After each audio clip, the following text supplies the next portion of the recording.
Hi hello నమస్తే welcome back to iDream media. ఈరోజు మనతో ఉన్నారు ఇమిగ్రేషన్ కన్సల్టెంట్ అయిన ప్రశాంత్ శర్మ గారు. ముఖ్యంగా లేటెస్ట్ అప్డేట్ అండి, ట్రంప్ బర్త్ రైట్ సంబంధించిన విషయంపై ఎటువంటి ఆంక్షలు విధించబోతున్నారనేది తెలుసుకుందాం. Hi sir. హలో అండి. Sir, first of all Trump వచ్చాక ఇనిషియల్గా ఇండియన్స్ సంబంధించిన లేటెస్ట్ అప్డేట్ ఏంటి అంటే చైల్డ్ బర్త్ అక్కడ ఏదైతే మనం జరిగితే అక్కడ తనకి సిటిజన్షిప్ డైరెక్ట్గా వచ్చేస్తుంది, వాళ్ళ పేరెంట్స్ కూడా సిటిజన్షిప్ దాని మీద డిపెండ్ అయ్యి వచ్చేస్తుంది.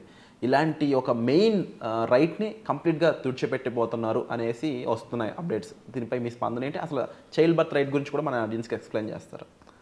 ఈ పౌర హక్క సంక్రమణ తెలుగులో చెప్పాలంటే చైల్డ్ బర్త్ రైట్, ఇది అక్కడ లాస్ట్ టైం ఆల్రెడీ ట్రంప్ 2020లో అమలు చేద్దాం అనుకున్నప్పుడే అది ఆగిపోయింది, because the court has not approved it. Okay. So ఈసారి ఫస్ట్ ఎజెండాలో అది ఉంది ఆయనకి. ఎందుకంటే నేను లాస్ట్ టైం టాపిక్లో నేను చెప్పినట్టు there n number of illegal migrants who అక్కడికి వెళ్ళిన తర్వాత they give a birth to a child and వాళ్ళ బేస్ చేసుకొని they are getting the green cards. So అలాంటప్పుడు ఆల్రెడీ వెళ్ళి చదువుకొని ఓ 10 ఏళ్ళు ఉద్యోగం చేసి అక్కడ ఈ మన గ్రీన్ కార్డులో కూడా స్టేజెస్ ఉంటాయి. ఒక్కసారి ఫుల్ గ్రీన్ కార్డ్ వాళ్ళకి ఇచ్చారు, EB1, EB2, EB3 అలా చాలా స్టేజెస్ ఉంటాయి. ఈ స్టేజెస్ దాటుకుంటూ వెళ్ళేసరికి ఇప్పటికీ 2 lakhs plus applications are on hold, are on stake అని చెప్పాలి. సో ఇలాంటి వాళ్ళు ఎక్కువైపోయి వీళ్ళకి గ్రీన్ కార్డ్స్ రావడము, వాళ్ళకి ఆల్రెడీ వెళ్ళిందే చదువుకోవడానికి, చదువుకుని వాళ్ళు ఏం చేశారు, they have invested their career there, they invested their money there. So అలాంటి వాళ్ళకి ఫస్ట్ ప్రిఫరెన్స్ రావాలి. సో డెఫినెట్గా ఈ బర్త్ రైట్ అన్నది ఐ డోంట్ థింక్ అది అంత తొందరగా సులభమైన విషయం ఏం కాదు. అక్కడ కోర్టు కూడా మళ్ళీ ఒప్పుకోవాలి. అండ్ అంటే ఈయన ఫస్ట్ ఈయన స్లోగనే డిఫరెంట్ మన ట్రంప్ గారిది. ఆయన చెప్పేదే hire US citizen and then ఇదే ఆయన స్లోగనే అది. సో ఆయన అన్నప్పుడు బట్ డెఫినెట్గా అది అంత సులభమైన విషయం అయితే కాదు, but we have to wait and see. So ఆయన 2 yearsలో ఆయన చెప్పినట్టు మళ్ళీ ఇంటర్ ఎలక్షన్స్ వచ్చేలోగా ఆయన ప్రూవ్ చేసుకోవాలి కాబట్టి that may also get approved. So నిజంగా అది కానీ అయితే మన వాళ్ళు వెళ్ళేదే అక్కడ త్రూ అవుట్ పేరెంటల్ ఇదంతా కూడా అక్కడ పేరెంట్స్ కూడా మైగ్రేట్ అయ్యి వెళ్ళి చేసేది దాని గురించి. వెయిట్ అండ్ సీ అంతే, మనం ఏం చెప్పలేం దాని మీద. But definitely it is a bad impact for Indians. Definitely ఎంతమందో అక్కడికి వెళ్ళి డెలివరీ చేసుకోవాలి, 6th month రాకముందే ట్రావెల్ చేసి వెళ్ళిపోయి చేసేది కూడా అందుకే. So that at least their child will have a US citizenship. ఈ citizenship Indian citizenship US citizenship అంటే అక్కడికి ఇచ్చే బెనిఫిట్స్ రేపొద్దున వాళ్ళకి చదువుకి, మెడికల్కి, ఎయిడ్ గురించి అని ఎలాంటి బెనిఫిట్స్ ఉంటాయి సార్?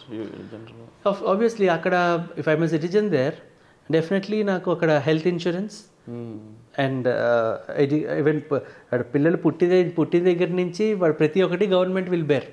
ఓకే. అది వీళ్ళకి ఏం పెట్టుకోవాల్సిన అవసరం లేదు. సో అదొకటి. అలాగే వాళ్ళ their education everything is free if I'm a citizen there. So అది that is obviously cost cutting మీద ఇప్పుడు చాలా ఫోకస్డ్గా ఉన్నారు. మన ఇండియన్స్నే పెట్టారు. ఇప్పుడు ట్రంప్ గవర్నమెంట్లో 70% of this cabinet are Indians. Okay. Yes, ఇప్పుడు మీరు చూస్తే 70% ఇప్పుడు కొత్త క్యాబినెట్ ఫామ్ అయితే ఫస్ట్ ఆయన చేసేది కాస్ట్ కటింగ్.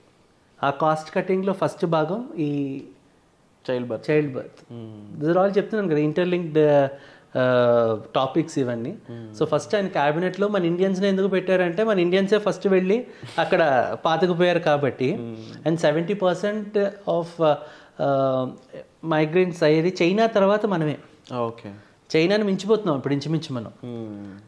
సో స్టూడెంట్కే కాదు, H1కే కాదు, everything is ours. Indians have tapped US.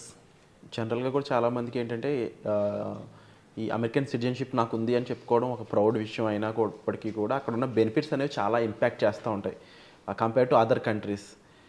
మీరు చెప్పిన విధాలుగా ఏ country, most of the countries మనకు తెలిసినంత వరకు హెల్త్ ఇన్సూరెన్స్లు కానీ పుట్టినప్పటి నుంచి ఫ్రీ. ఇండియా తప్పించి అన్ని కంట్రీస్ బెనిఫిట్స్ ఇస్తాయండి. అదర్ దాన్ ఇండియా హెల్త్ ఇన్సూరెన్సెసే కాదు, డెవలప్డ్ దెన్ ఇండియా, అగ్ర రాజ్యాలు కాబట్టి. So they definitely they give a better opportunities or benefits to the citizens there. So మనకు లేదు కాబట్టి అక్కడికి వెళ్ళి మన వాళ్ళు పాకులాడుతున్నారు అంతే.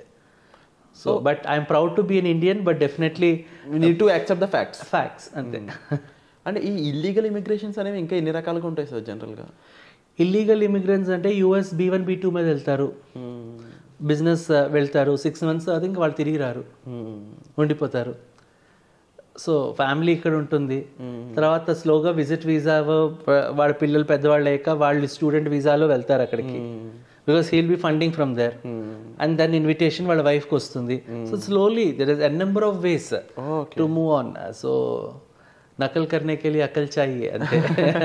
So there are many things which people do, but to be very honest అది ఎంతవరకు వీళ్ళకి అక్కడ సస్టైన్ అవ్వగలరు ఇంకా ఫర్దర్ రోజుల్లో అన్నది కష్టమే. ఇవన్నీ రిస్కీ కాదంటారా? 100% రిస్కీ. అంటే ఎలాంటి రిస్క్ వాళ్ళు ఫేస్ చేయాలి? డెఫినెట్గా డిపోర్ట్ అవుతారు. Deport is the first option for Trump. వీళ్ళందరినీ ఇలాంటి ఇల్లీగల్ మైగ్రెంట్స్ అందరినీ కూడా డిపోర్ట్ చేయడం, వీసా సక్సెస్ రేట్స్ని డౌన్ చేయడం. ఒబామా టైంలో 3.2% ఉంటే ట్రంప్ టైంలో 18%కి పెరిగింది. ఓకే, ట్రంప్ టైంలో రిజెక్షన్ రేట్. డెఫినెట్లీ మరి ఈసారి ఇంకెంత పెంచుతాడో నాకు తెలియదు. అండ్ ఈ బోర్డర్ క్రాసింగ్ ఇంకా ఎలాంటి సిచ్యువేషన్స్ కూడా ఉన్నాయి ఇప్పటికీ అనేది వినిపిస్తాం sir. Like the famous Indian star Shahrukh Khan సైతం అలాంటి దాని మీద ఒక మూవీయే తీశారు. Might be correct, different country అయి ఉండొచ్చేమో, కానీ ఈ కంట్రీస్ చుట్టూ వాల్ కట్టుకునే అంత సిచ్యువేషన్స్ కూడా క్రియేట్ అయినాయి. అంటే is it still going on? ఇలాంటి కానడా నుంచి మిగిలిన మెక్సికో నుంచి, మెక్సికన్స్ అక్కడ చాలా ఎక్కువ ఉన్నారు అక్కడ. ఆ తర్వాత the many busiest airports where people cross the borders. అక్కడి నుంచి లోపలికి వెళ్ళడం easy. Atlanta very busiest immigration airport. So అక్కడ ఇది ఎ number of people who do that. అయితే వెళ్ళే మార్గం ఒకటి, ఇప్పుడు స్టూడెంట్గా వెళ్తున్నారు వీళ్ళు, స్టూడెంట్గా వెళ్ళి చదువుకొని వాపస్ వచ్చేయాలి, ఈఐడి తెచ్చుకుంటారు, ఏదో చేస్తారు, మరి అక్కడ ఉండిపోతున్నారు. H1C ఈవెన్ రిజెక్షన్ రేట్ అది కూడా కారణం అవుతుంది. సో ఒక పోనీ స్టూడెంట్ కెరియర్లో వెళ్ళి చేశారు 2016లో ఒకవేళ ఇంజనీరింగ్ పాస్ అవుట్ అయిన వాళ్ళు కూడా ఈ రోజు నేను వెళ్ళాలి, స్టూడెంట్ వీసా మీదే వెళ్ళాలి, ఎందుకంటే H1 వచ్చే ఛాన్సెస్ తక్కువ ఉన్నాయి, నేను స్టూడెంట్గా వెళ్తే నాకు కెరియర్ ఆప్షన్స్ తర్వాత ఈజీ అవుతాయి అన్న ఉద్దేశంతో వెళ్ళడం కూడా. సో అలాంటి వాళ్ళకి రిజెక్షన్ రేట్స్ కూడా ఉన్నాయి, సక్సెస్ వచ్చిన వాళ్ళు కూడా ఉన్నారు. So if this are all number of cases అనేవి ఉన్నాయి. We need to deal with the personal things, like మన ఎవరికి వాళ్ళ ఇండివిజువల్ థింగ్స్ అని చెప్పొచ్చు. కరెక్ట్. సో మీ ఇండివిజువల్ సిచ్యువేషన్ ఏ విధంగా ఉంది, మీరు రైట్ నో అమెరికాలో ఉన్నట్లయితే మీ పొజిషన్ ఏ విధంగా ఉంది, దానికి సంబంధించి మీకు ఎటువంటి హెల్ప్ కావాలి, ఎటువంటి కన్సల్టెన్సీ కావాలి అనే దానిపై మీరు డైరెక్ట్గా డిస్ప్లే అవుతున్న నెంబర్స్ కాల్ చేసి ప్రశాంత్ శర్మ గారితో మీరు డైరెక్ట్గా ప్రశాంత్ శర్మ గారికి కాల్ చేసి పర్సనల్ అపాయింట్మెంట్ అనేది బుక్ చేసుకోవచ్చు. సో మీకు ఎటువంటి స్పెసిఫిక్ డీటెయిల్ తెలుసుకోవాలనుకున్నా సరే కామెంట్ సెక్షన్లో మెన్షన్ చేయండి. అండ్ దీనిపై మరిన్ని అప్డేట్స్ కావాలనుకున్నట్లయితే ఈ ఛానల్ని లైక్ చేయండి, షేర్ చేయండి, సబ్స్క్రైబ్ చేసుకోండి. And thank you so much sir. Thank you అండి.